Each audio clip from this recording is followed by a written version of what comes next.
Every theatrical Batman movie is about love. The love of Batman for women like Vicky Vale, Selina Kyle, Chase Meridian and Rachel Dawes, or his love for the Bat family, which is weird because 90% of all the Batman comics are not love stories.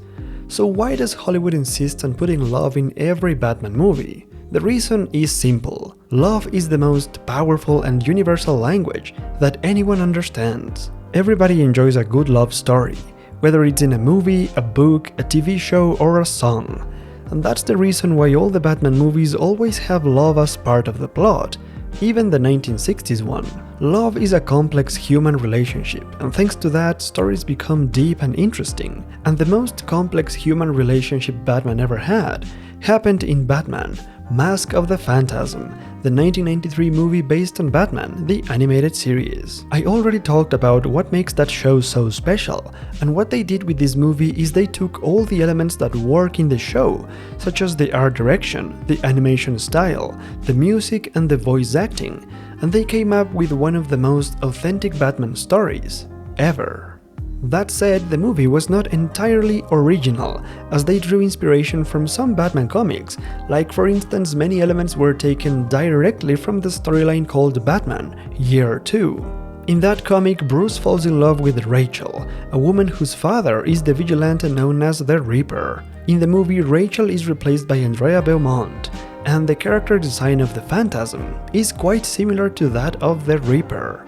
Year 2 was a clear influence on Mask of the Phantasm, but I think they drew inspiration from other comics as well. The idea of a red-haired woman from Bruce's past that returns to Gotham as a costumed criminal is almost exactly the same plot of the story from The Brave and the Bold number 64, where Marsha Monroe used to be romantically involved with Bruce, but now she is the leader of an underground criminal organization. Another important reference or inspiration was Batman: Year 1. In the movie, we get to see Bruce's first night as a vigilante, which has some similarities with his first night out in Batman: Year 1. Plus, the movie also features a chase scene in which the GCPD corners Batman inside a construction site, which is reminiscent of the chase scene in Year 1, where Batman is cornered in an abandoned building. The shot of Batman hiding from the cops is very similar to that moment in Year 1. And the moment before the chase scene begins is also similar to another comic book. When the Phantasm discovers the body of Sal Balestra,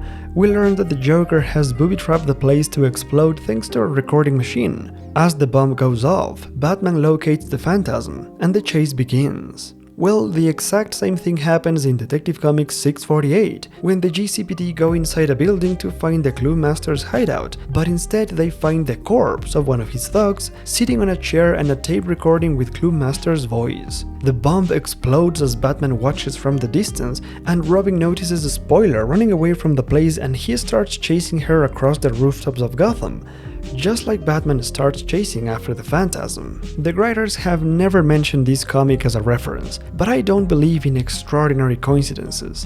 Now, moving on from comic book references, I want to talk about the thing that actually makes the movie great, and that is Andrea Beaumont, the Phantasm. The list of women that Bruce has dated at one point or another is one of the largest in the DC universe. But until this moment, there has never been really a serious relationship with another woman. Andrea Beaumont is the first lady to make Bruce consider abandoning his quest as Batman and have a normal life. And that's because she is the only woman that brought happiness to Bruce's life. However, Andrea has an advantage over all the other girls Bruce has dated. She appeared in Bruce's life before he became Batman, and he chose her to change his life forever. However, destiny cannot be denied, and when Andrea abandoned Bruce, he had no other choice than to become Batman. And that's terrific, because it shows us that Bruce's commitment is either to a normal life or to his promise.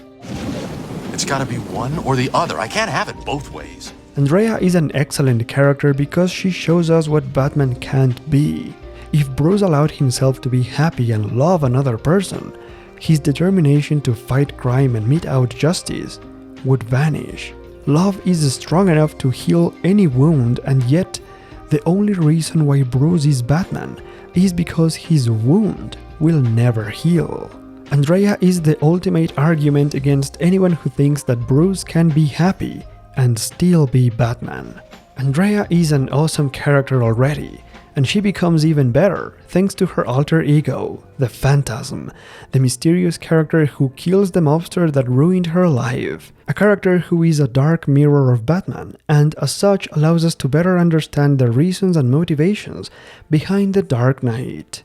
Bruce and Andrea have something in common beyond their love for each other, and that is a tragic past that cost them the lives of their loved ones, their families. However, the way each of them handled the situation was drastically different. At first, they both wanted revenge, but Bruce had the chance to grow up and mature, while Andrea didn't. Bruce's initial desire for revenge transformed into a promise to maintain justice, protect the innocent, and fight crime, whereas Andrea's desire for revenge was unchanged for her entire story arc. The Phantasm is satisfied with taking down Sal Valestra and all of his associates. Her goals are selfish and not slightly noble, which is why after her mission is finished, she is left alone and without a purpose.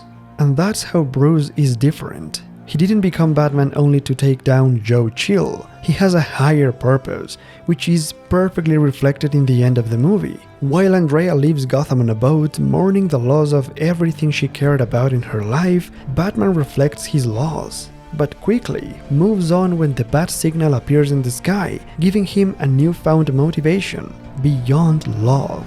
This is an ending that perfectly captures the essence of Batman, speaking to all the loners at heart who still have a purpose beyond love.